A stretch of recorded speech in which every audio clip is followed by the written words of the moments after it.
Hi kids, it's Mrs. Rones here with another lesson that you can view from home. But please remember that this is not a replacement for attendance or attentiveness, so please make sure that you're making the most of our time together at school.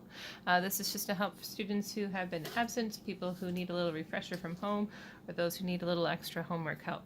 So, objective 63 is related to determining whether a function is linear or not linear. In order to do this, you need to know what linear means. Up to this point, we've been working with various functions and then graphing them. Of course, a function can take on a lot of different modes, but a graph of a function is just one of them. Now, if a function creates a line in its graphic form, then we call it linear. So a function or equation is linear if its graph is a line. That's where we get the word linear. We make the joke, or we use the word trick linear in our math class to remind us what linear means. And so we are going to do a series of equations to demonstrate what linear is and what linear is not, what linear is and what nonlinear also is. And then we are going to observe the whole big picture to see if we can make any observations about the difference between equations that are linear and equations that are not. And so these 6 example questions should be a bit of a review for us. We're wrestling through some skills that we haven't looked at for quite some time.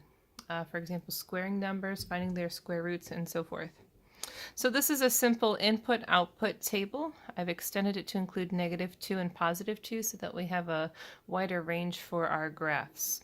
So this means y equals 2x's. So whatever x is, we'll multiply it by 2. So -2 times 2 is -4. -1 times 2 is -2. 2 zeros is zeros, 2 ones is 1, 2 twos is 4. And so now we have some points that we can graph. -2, -4, -1, -2, 0, 0, 1, 2, 2, 4. And when we graph that, that creates a line. And we'll extend that line from one side of the coordinate plane to the other with a little bit of overlap using a straight edge. And so because this makes a line, we can say that this equation is a linear equation because in graphic form it creates a line.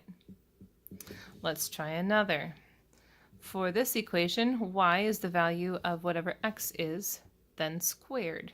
Now if you're using a calculator, first of all, please don't use a calculator to square -2. But when you're using a calculator, please remember if your input is negative to put parentheses around it. Because if you punch in -2 squared into a calculator, it's going to tell you -4. That's not what you want because you know that a negative times a negative is a positive. -2 squared is +4. -1 squared is 1. 0 squared, 1 squared, 2 squared. And so now we can graph. -2 and 4, -1 and 1, 0, 0, 1, 1, 2 and 4. This is a strange shape. This is called a parabola. And if I had extended this to the -3 and +3, there would be points there. And so it looks like a cup or a curvy V. It's called a parabola. What it is not a line. So therefore it is non-linear. Okay, and next we are going to find the square root of x, and that's going to be the value of y. So if I am to find the square root of -2, wait, what? Can you find the square root of a negative number? Well, the idea of a square root is what number times itself gives us the number that's within the radical symbol. What number times itself? Well, wait, a negative times a negative is a positive times a positive is a positive. Oh, this is a reminder that we cannot find the square root of a negative number. That's not possible. Square root of 0 is 0.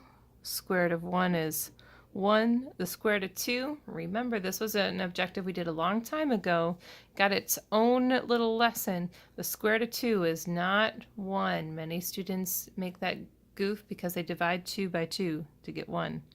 The square root of 2 is 1.414, and it goes on without repeating or ending, so that's an irrational number. Now, just because this is a decimal doesn't mean we can't estimate where that point would be. So here's 0, 0, 1, 1, 2, 1, and about a half. That doesn't quite look like, looks like it wants to be a line, but not quite. If I had put, say, 4 in here, square root of 4 is 2. Or if I had put 9 in here, square root of 9 is 3. Okay. And so this is creating a curve. And a curve also is not a line. Otherwise, we call it a line. So this is non-linear. And as we tackle this next row, be looking for similarities between the nonlinears in the equation form, or similarities between the equations in the linear form. There is a pattern. Also, feel free to pause this video to fill in the tables and graph without me, and then check to see if your solution matches mine, or you can follow along. So in this example, y is whatever x is plus 2 squared. Well, what is 2 squared? 2 squared is 4. So really, our equation is whatever x is plus 4. Negative 2 plus 4, negative 1 plus 4, 0 plus 4, 1 plus 4, 2 plus 4, 2, 3, 4, 5, 6. And so we can graph.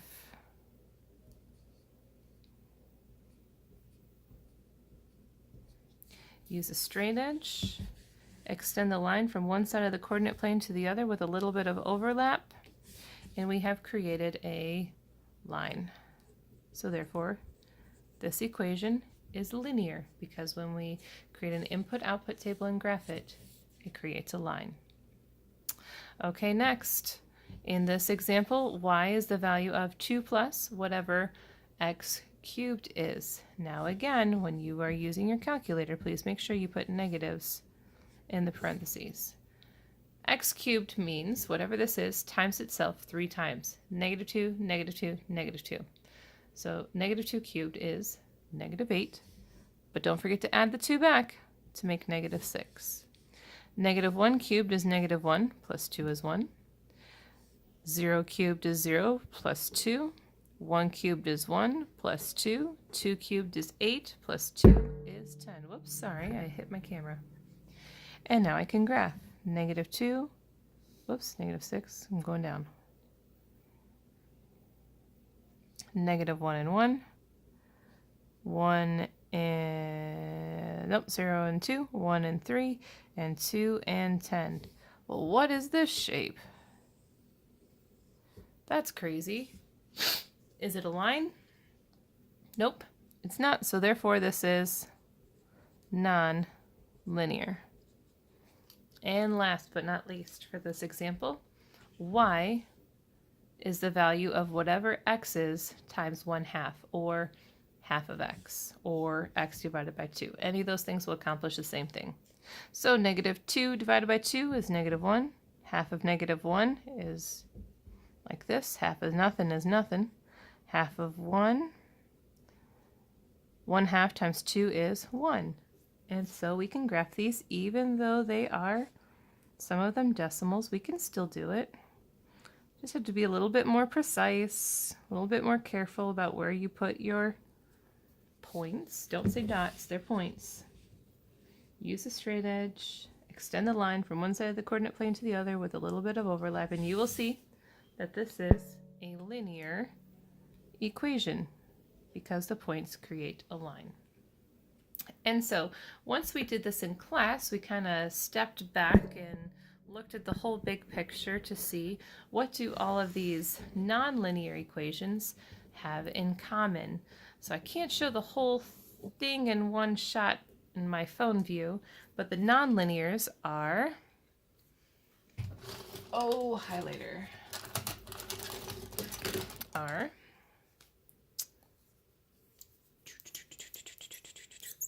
how about a highlighter that works? There we go. This guy, and this guy, and this guy. These three are our non-linear equations. And you will notice that two of them have exponents on the x. One of them is a square root, which, if you think about it, it's kind of like an exponent on a variable. It's just working the opposite direction. Remember that a square root is the opposite of squaring a number. Now, some students will say, wait. This one down here had an exponent, but that exponent was on the number 2, not on a variable. And we can simplify 2 squared into 4, and now we have the same expression or the same equation without an exponent. So what this all boils down to is the one big idea that a nonlinear equation has an exponent or a square root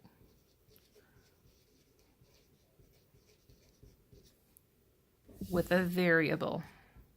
It's okay if it's on a constant, but not on a variable. Okay, and so I've provided to you several questions that you may see on a PARCC test. We don't teach to the test, but it's important that we are informed. You guys know this stuff, but sometimes students are caught off guard because of the format of the question. And so you absolutely know what you're doing, but you may be unfamiliar with what the questions might look like. So these are sample questions taken from former PARCC tests. So question 14 says, which of these functions is not linear? Remember, it's not linear if there is what? If there is an exponent. Good. So this has an exponent, this has an exponent, this has an exponent. So that means these three are not linear. Simple as that, right? We'll come back to number 9 in a second. Let's look at 8. This says, which equations define y as a nonlinear function of x? This is slightly different wording. It's asking the same exact thing. Which of these functions is not linear? So we're looking exponent, exponent, exponent. Now if I just mark these, I might be making a mistake because you'll see this has an exponent on a variable, this has an exponent on a variable, but this has an exponent on, oops, just a 5. 5 squared is 25. So it's not necessary to have an exponent there. So therefore, only C and F are not functional here. Keep 9 in mind. We're going to flip to the next page. And number 5 says, which equations represent functions that are not linear? I'm going to change this one up a little bit. I'm going to make this into y is the square root of x. So now take a moment and mark the ones that are not linear. And hopefully you marked F for 2 places, D, and A. I hope that didn't give it away too much, since I changed it just before you did it. And let's look at number 5. Which of these solutions define y as nonlinear? I'm going to make this a little bit more difficult. Let's make it linear. Flip things backwards. Which ones are linear? And of course I'm asking which ones don't have exponents. No exponent here, no exponent here, no exponent here. So those are all the linears. Now, number 9 does not have any equations. And we've done a little bit of writing equations given some values, but these are not quite in our realm of expertise yet. We'll get there. But if you are taking a standardized test, whichever one it is, and you have time to spare, you can go back to these difficult questions and use your time to solve these questions in other ways. They may not be the best or the fastest or the most direct way, but you can still use what you do know to solve some of these tougher questions. This says, which table represents a nonlinear relationship between x and y? So we're looking for which of these represents a shape that's not a line. Well, if I have nothing but time here, and I have this table of values, I can make for myself like a little makeshift graph. It's not going to be perfect, is it? No. And I can mark my little points, 0 and 0, 1 and 1, 2 and 4, 3 and 9, 5, 6, 7, 8, 9. And I can see that I'm making a curve. And is a curve a line? No. So lucky me, I found the nonlinear relationship right away. But if that had made a line, I could have gone to here, to here, to here. And if I have nothing else better to do on a standardized test, I can solve that the long way. There's no wrong way as long as you have time to spare.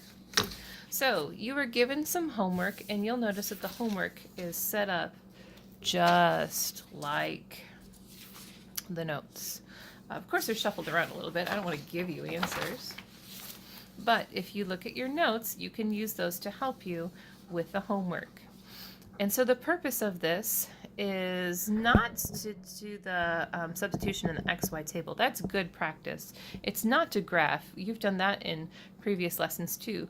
But it's to determine if these equations are linear or not, and then to complete the table in the graphing to prove yourself, to justify your reasoning. So if you look at y equals x cubed, you might see, oh, that has an exponent, so therefore I know this must be not linear. So your task is to go back through and cube all of these numbers and graph your result to show that that does not create a line. Okay, and so you may see that y equals 3x does not involve any exponent, so you're going to expect this to be a linear relationship. Well, you can't just write L and move on. I'd like for you to do the input-output table. Good practice for you. Graph it, also still good practice, to justify that this is in fact a linear relationship. I hope that's helping students who were confused. Of course, if you have other questions, I am so happy to help you. Please send me an email at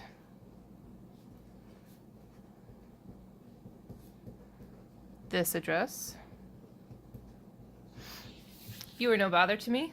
I wouldn't give you my email address if I didn't want you to contact me. So I'll get back to you just as quick as I can. Don't be bashful. Thanks a lot for watching, and I'll see you soon. Bye.